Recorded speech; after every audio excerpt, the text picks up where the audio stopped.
नमस्कार। आज फिर अनंत कथा सागर पे नारद मुनि की एक और कहानी लेकर मैं आपके सामने हूँ। बड़ी आश्चर्य की बात है कि नारद मुनि के अंदर भी ईर्ष्या की भावना बहुत थी और उस ईर्ष्या की भावना से कभी कभी वो विचित्र हरकतें किया करते थे। एक बार की बात है, भगवान विष्णु ने नारद मुनि से कहा, नारद चलो पृथ्वी लोक का भ्रमण करके आते हैं। दोनों ही पृथ्वी लोक में भ्रमण करने के लिए आए और इधर उधर घूमने लगे। देखा कि एक खेत में किसान हल जोत रहा है, उसके पसीने निकल रहे हैं। चमकती हुई धूप में हल चलाते चलाते जब थक गया तब वो एक पेड़ की ठंडी छांव के नीचे बैठा, हाथ मुंह पैर धोया, बदन पे पड़े हुए कपड़े से उसने अपना मुंह पोंछा और नारायण का नाम लिया। नारायण का नाम लेकर उसने अपनी रोटी की पोटली खोली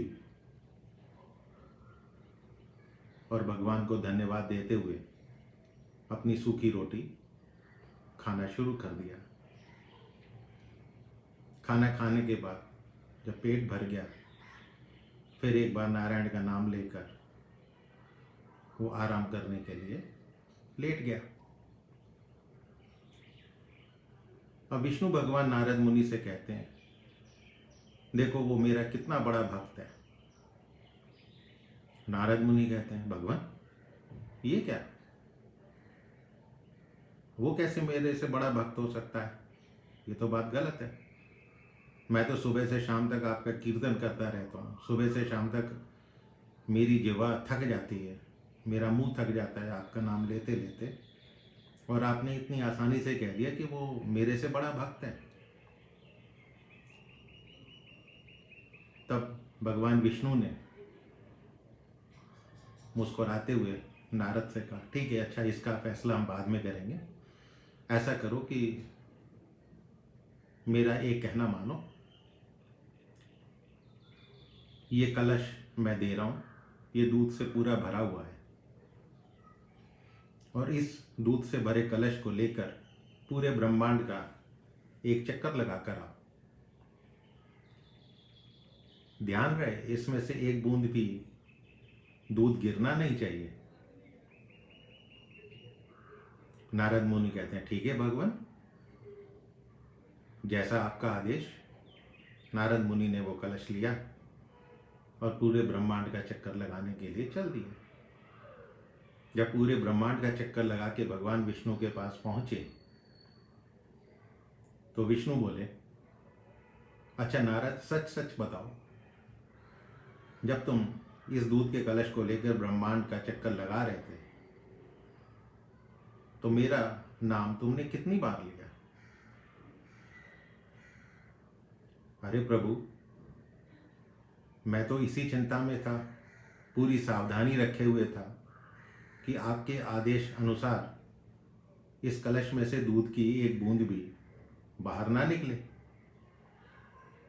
मुझे आपके बारे में सोचने का मौका ही नहीं मिला। कैसे ले सकता था आपका नाम? तब विष्णु भगवान मुस्कुराए, कहने लगे कि नारद, फिर तो वो किसान ही मेरा बड़ा भक्त है। सुबह से शाम तक हल चला रहा है, अपने खेतों में काम कर रहा है, अपने गृहस्थी के जीवन यापन के लिए मेहनत कर रहा है, लेकिन फिर भी खाना खाने के पहले और बाद में उसने एक बार मेरा नाम लिया, तो वो तो मेरा तुमसे भी बड़ा भक्त है। तब नारद मुनि ने कहा, ठीक है भगवान, आप कहते हैं तो ऐसा ही सही। इस कहानी का आशय ये है कि भक्ति का मतलब ये नहीं है कि आप दुनियादारी के या अपने कर्तव्यों को छोड़कर, घर गृहस्थी के कर्तव्यों को छोड़कर आप सिर्फ भगवान भक्ति का ढोंग करते हुए आप मंदिरों में घंटियां हिलाते फिरें। जब आपने गृहस्थ जीवन में प्रवेश किया है तो पहले ये आपका कर्तव्य है कि आप गृहस्थ आश्रम का पालन करें। और इस कथा से भगवान विष्णु ने यही संदेश दिया था, जब आप गृहस्थ जीवन से मुक्त हो जाएं तब आप मेरी भक्ति करें, मेरा कीर्तन करें। धन्यवाद। ये कथा है, मुझे आशा है कि आपको पसंद आई होगी, और यदि पसंद आई है तो कोशिश कीजिएगा, इसको लाइक कीजिए, सब्सक्राइब कीजिए, और आगे आने वाली कथा के लिए फिर इंतज़ार कीजिए। बहुत जल्दी मैं दूसरी कथा भी नारद मुनि की सुनाने के लिए फिर आपके पास उपस्थित होऊंगा। धन्यवाद।